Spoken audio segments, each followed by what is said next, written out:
இந்த வியாழக்கிழமை இந்த மாலை 7 மணி அளவிலும் ஆண்டவராகிய இயேசு கிறிஸ்துவனுடைய 736வது ஆசீர்வாதமான வார்த்தை.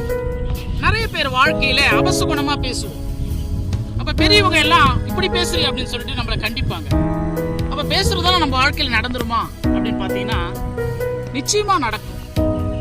ஏன்னா நீதிமொழிகள் புஸ்தகம் 18வது அதிகாரம் 20வது வசனம் சொல்கிறது, அவனவன் தன் வாயின் பலனால் அவனவன் வயிறு நிரம்பும், அவனவன் உதடுகளின் பேச்சினால் அவனவன் இந்த பூமியில திருப்தி ஆவான் என்று வசனம் சொல்லுகிறது.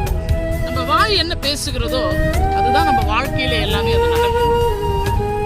மரணமும் ஜீவனும் நாவின் அதிகாரத்தில் உள்ளது என்று வசனம் சொல்லுகிறது.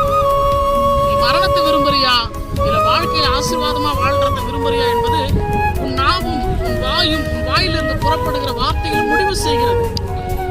இஸ்ரவேல் ஜனங்கள் எகிப்து என்ற அடிமையிலிருந்து மோசே என்ற ஒரு ஊழியக்காரன் மூலியமாக கர்த்தர் அவர்களை விடுதலையாக்கினார்.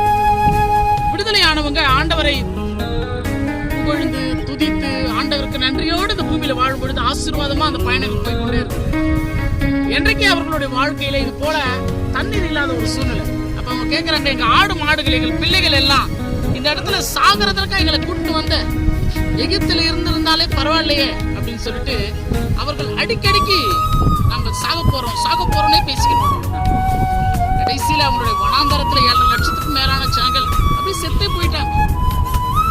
வாழ்க்கையில் எப்பொழுதுமே நாவின் அதிகாரத்தில் பேசுவது என்பது ஆண்டவருக்கு ரொம்ப பிரியமானது. ஒரு முறை கோலியாத் என்ற ஒரு மாபெரும் வீரன், அவனுக்கு உண்மையிலேயே அவனுடைய உயரத்துக்கும் அவனுடைய போர் குணங்களுக்கும் அவனுடைய ராட்சச குணங்களுக்கும் அவனுடைய ஆயுதங்களை யாராலும் தூக்க கூட முடியாது. அப்படிப்பட்ட ஒரு வீரனை, கோலியாத் என்ற ஒரு வீரனை, சாதாரண தாவீது என்ற ஆண்டவராகிய தேவனை மட்டுமே நம்பி இருக்கக்கூடிய ஒரு வாலிபன் ஒருவன் தன் வாயினால் பேசினான். நீ எந்த தேவனை தூஷித்தாயோ அதே தேவனுடைய இஸ்ரவேலின் ராணுவங்களின் சேனைகளின் கர்த்தருடைய நாமத்தினாலே நான் உன்னை ஜெயிப்பேன் என்று சொன்னான், உன்னை கொன்று போடுவேன் என்று சொன்னான். அதுக்கேற்றபடி கோலியாத் என்ற ஒரு மாபெரும் வீரனை சாதாரண தாவீது கொன்று போட்டான். வாழ்க்கையிலே ரொம்ப முக்கியம். இந்த பூமியிலே நாம் எதை வாய் திறந்து பேசுகிறோம் என்பது ரொம்ப ரொம்ப முக்கியம். நல்லதையே பேசுங்கள், நல்லதையே சிந்திங்கள்.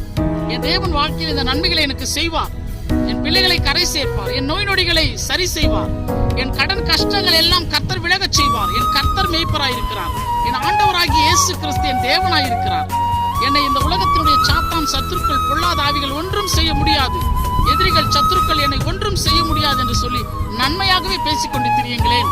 கர்த்தர் உங்களை ஆசீர்வாதமாகவே வைத்திருப்பார். ஏனென்றால் நம் நாவின் அதிகாரத்தில் தேவனாகிய கர்த்தருடைய ஆசீர்வாதத்தை கர்த்தர் கொடுத்திருக்கிறார். கர்த்தராகிய இயேசு கிறிஸ்துவின் அடுத்த தேவ செய்திகளோடு நான் உங்கள் மெய்யான இயேசு சொல்லியேன். சகரியா சதீஷ்.